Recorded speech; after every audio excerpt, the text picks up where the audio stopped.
Now we want to solve these questions. This question, this is number 1, this number 2, and this number 3. For my reasons, right, I want to start with number 3. Which of the following correctly describe the condition for limit of a piecewise function to exist at the point x equals to a? Now they said, what this means is f of minus a, that is the region satisfying um, the left hand limit. What we get there is the same as what we get for region satisfying the right hand limit, and this is correct. The region satisfying the left hand limit is equal to f of a. How do you know f of a? You never can tell. The region satisfying the right hand limit, that is, let me just call it here, the left hand limit equals f of a. Well, until these two hold, you never can tell much about this. Now this one is wrong because we don't know this part, not until it's old, and then when I say, okay, yes, the value equals to. This one is wrong, this one is wrong, this one too is not a condition because we don't have a pre-image of this. Now because we don't have a pre-image of this is an instruction. This one is not in an option, in the option, you can pick this. But the fact that this one is in the option, this is the correct one. That is f, the left-hand limit equals the right-hand limit. For you to find the left-hand limit of a piecewise function, you are using the region that satisfies the left, and then you are substituting the point directly. Do you understand? And for you to find the right-hand limit, you are using the region that satisfies the right, and then you are substituting the point directly. Now, that's the answer to question 1. Now, question 2. Let's pick this one now. This is question 3. We solved question 3 first. We are going to question 1 now. For my reason, now, we say f of x equals the definition. Let's solve it. The definition we have there is f of x equals x square minus 9 over x minus 3. Now, in the first place, what are we told to find? We are told to find the limit as x approaches 3. Of course, the limit as x approaches 3, we say the limit as x approaches 3 from the left of f of x must be equal to the limit as x approaches 3 from the right of f of x.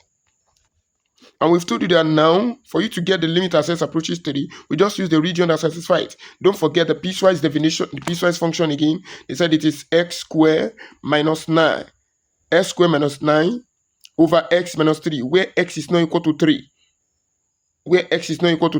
In fact, for this function, there's a beautiful thing happening here. Because they said it is just that point when x is not equal to 3. So now, let's play a game around here. What is the game we want to play? Since they said x is not equal to 3, and we say the concept of limit, if you have to read this now, you say as x approaches 3 from the left. So if x is approaching 3, that is x is not equal to 3, it's just approaching. Numbers less than 3 are not equal to 3. Now, that is for limit from the left, I'm using the definition for limit from the left, limit as s approaches 3 from the left. I'm using the definition of the function what? Of f of x. I will use that will be equal to the limit as s approaches 3 of what? X squared minus 9 over x minus 3. That's the definition I will use. Right? Because they said approaches. And they said in the definition, they said it is for x not equal to 3. Again, this is the question for x not equal to 3. For x not equal to 3. X squared minus 9 over x minus 3 for x not equal to 3. So if x is not equal to 3, that is number that are less than 3 will be in this category. Number that are greater than 3 will be in this category. Only number that are equal to 3 will be in the second category. So that is, from the right to, we are using the same thing. Limit as s approaches 3 from the right of f of x will still be equal to the limit as s approaches 3 of what? X squared minus 9 over x minus 3. So meaning that for the left hand limit and the right hand limit, we are using the same function. Somebody is rejoicing, hence the limit will exist. Just relax first. Just relax. Right? Relax. Now, let's do it. So meaning that the limit, we don't speak, since the limit we are using the same equation for limit from the left hand limit and right hand limit. Let's just use it directly. So the limit as s approaches 3 both ways will now be what? Substituting 3. We know that will be x squared minus 9 over x minus 3. And that will be what? Now, By direct substitution, this should be 3 square minus 9 over 3 minus 3. And 3 square is what? 9 minus 9. 9 minus 9 over 3 minus 3. That's what? 0 over 0. Once you substitute by direct substitution for a limit question, a problem limit, and you try direct substitution, you're getting either 0 over 0 or infinity over infinity. If it is an algebraic function like this, don't give up. Try if some algebraic factorization will work. If factorizing at the top or bottom will reduce the problem. Are you here? You know, the issue here is because this is a factor of this. Note that. So if this is a factor of this, definitely algebraic factorization should work. So because this is a factor of this, that's why there's an issue here. So for we to do that, we just simplify the top. What do I mean by that? I'll say that will be limit as s approaches 3 of what? The top by difference of 2 square, you know, s square from x square minus y square. That's what? X minus y, and then x plus y.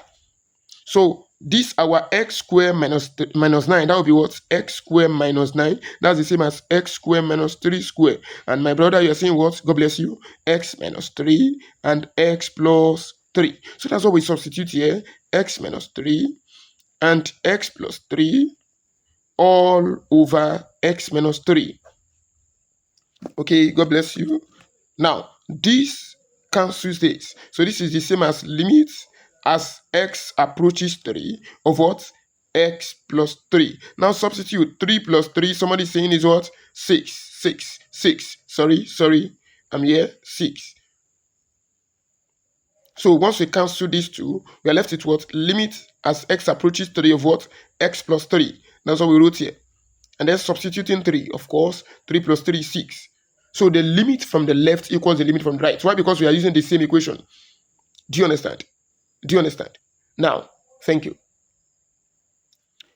Now, let's see. Do we now say the function is continuous? We never can tell, but we know that the limit now, as x approaches 3, is actually 6, both from the left and from the right. Now, what is f of 3? Let's go back to the definition of the function. They said the f of x is 6 when s equal to 3. F of x is 6 when s equal to 3. That is, I can say f of 3 is 6. F of 3 is 6. So meaning that f of 3 from the question is what? 6. So hence, without any element of doubt, for this function, it is continuous as at x equal to 3. Since f of 3 is divine, is 6, limit left hand limit equals the right hand limit, that is the limit exists and it is equal to 6, and the result obtained from definition of f of 3 6 and the limit 6, they are equal. So the function is defined at x equals 3. How about solving this beautiful question? This beauty, there's a beauty to behold in number 2, and the beauty, you want to see it. Now they gave us a beautiful function.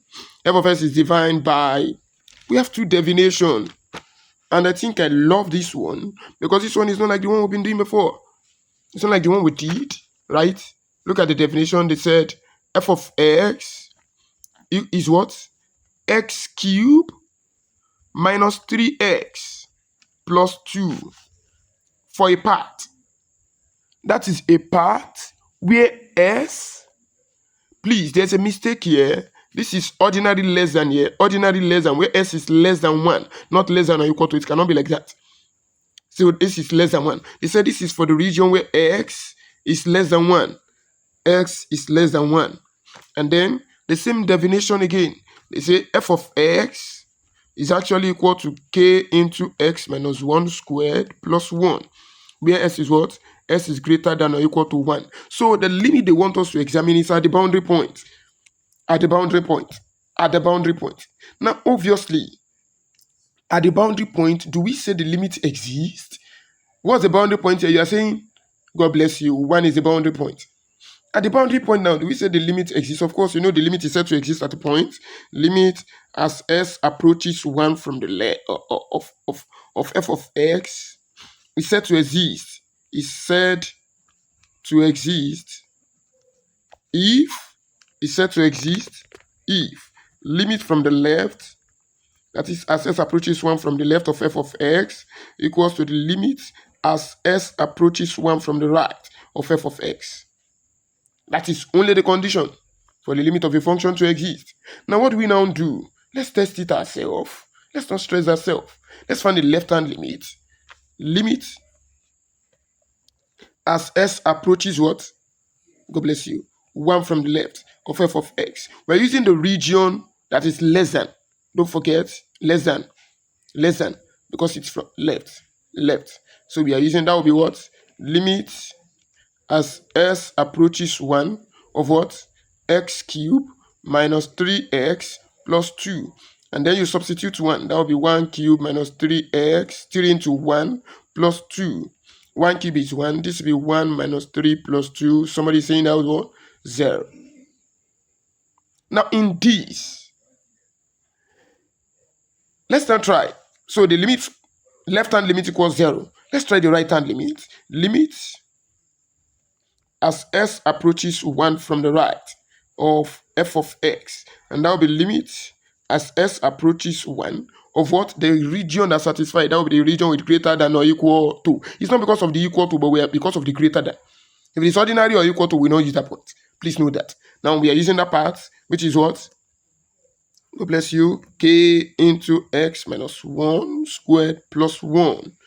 Now if I substitute 1 here, because I don't think there's any factorization possible, substituting 1, we get k into 1 minus 1 squared plus 1. 1 minus 1 is 0. Now be k into 0 squared plus 1. Obviously, we are getting k into 0 squared as 0, 1. Oh, the limit from the left is 0. The limit from the right is 1. Left-hand limit is 0. Right-hand limit is 1. Meaning that the limit does not exist at that point. Now, because the limit does not exist at that point, the function cannot be continuous at that point. The function cannot be continuous at that point. Now, what do we now do? There's something beautiful about this question. It is an objective question somewhere, and then they give them a condition that the derivative of the function is continuous at that point. What do we mean by that? Now let's differentiate the first function. You know, the function, the region satisfying the other part, the region satisfying the greater than. You know, it's a two-region function. There's a two-region. You see there? It's a two-region stuff. So there's a region satisfying. So we find the derivative of the region for the first domain. That is x cubed minus 3x plus 2. That's the region for the first domain. We want to find the derivative of this. And let me just, since this is algebraic differentiation, for those of us that don't understand the concept of differentiation at all, let's just drop a bit hint. Now, if you have d dx of x raised to power n, this one is the same as what? Bringing the power down, right the base, and then at the power level, reduce by 1. Now, again, differentiation of a constant and a variable is equal to the constant itself. Note that. And differentiation of a constant is actually 0. So if I'm to differentiate this f prime is the same as y dx. F prime is the same as y dx. F prime of x should be what? Bring 3 down. I'm differentiating this part now. This part. Bring 3 down. Write the base. Then reduce 3 by 1. And for minus 3s, we say differentiation of kx equals k. So differentiation of minus 3s, that will be what? Minus 3. And differentiation of a constant, what do we say it is equal to? Constant is 2 because it does not have the variable x. So differentiation of 2 is what? 0. So this one is obviously what? 3x squared minus 3. That's what we get there. Now let's differentiate the other one. So for the other function, we are using the other definition. The other definition, which is what? F of x equals k into x minus 1 squared plus 1. Now we want to differentiate this. Of course, what do we do here? This is a bit of a chain rule thing. Now, because we've not done chain rule, how do we then go about this beautiful thing? Just relax. Let's expand. I don't want to be writing too much of rules, right? Let's just expand. You're still going to do differentiation very well, so you don't have any issue. Just that's why we say you keep following us for you to get updates. Now, let's expand this. By expanding this function, by expanding x minus 1 squared, I got x squared minus 2x and 1. Then plus 1 here. Now, Open the bracket. That will be kx squared minus 2kx plus k. Then what? God bless you. You're right. You're right. Plus 1. Now let's differentiate this function.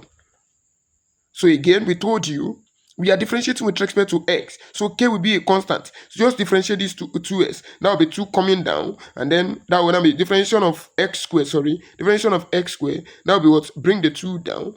Add the base. Reduce the 2 by 1. So 2 minus 1 is 1. This is the same as 2s. So this one will now be what? 2kx. Which is the same as 2s times k. We say differentiation of a constant and a variable. That's the variable here. The variable of interest is x. So in this place, k is not a variable, rather it is a constant. So I'm not differentiating with respect to k, so I have nothing to do with k. It will just be like every other number accompanying the differentiation. Please note that. So for this situation, now kx, differentiation of kx is k. So differentiation of 2kx, that will be 2k minus 2k. Differentiation of a constant is 0, this should be 0. Differentiation of a constant is 0, this should be 0. Are we here? Now, something is actually making sense here. There's something common to these two guys. This is the same as what? 2k into bracket x minus 1. Now, let's see. So don't forget, this is f prime of x equals what?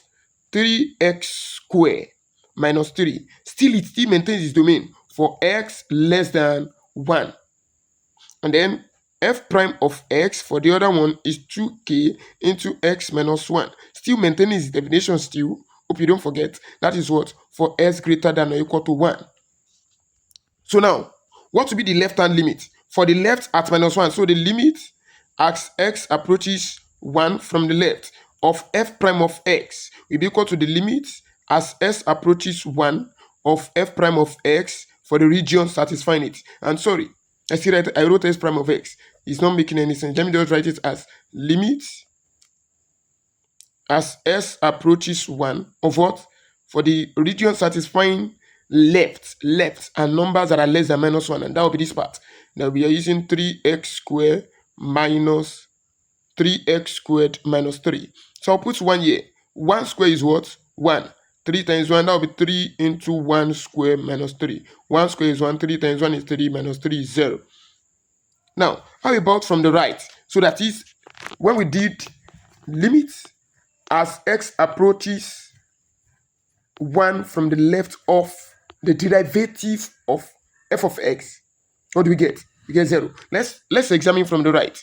The video is becoming too long and I don't want it to be too long. Let's examine from the right. From the right, what do we have? The function there is what? The derivative of the right is 2k into bracket what? X minus 1. So limit, the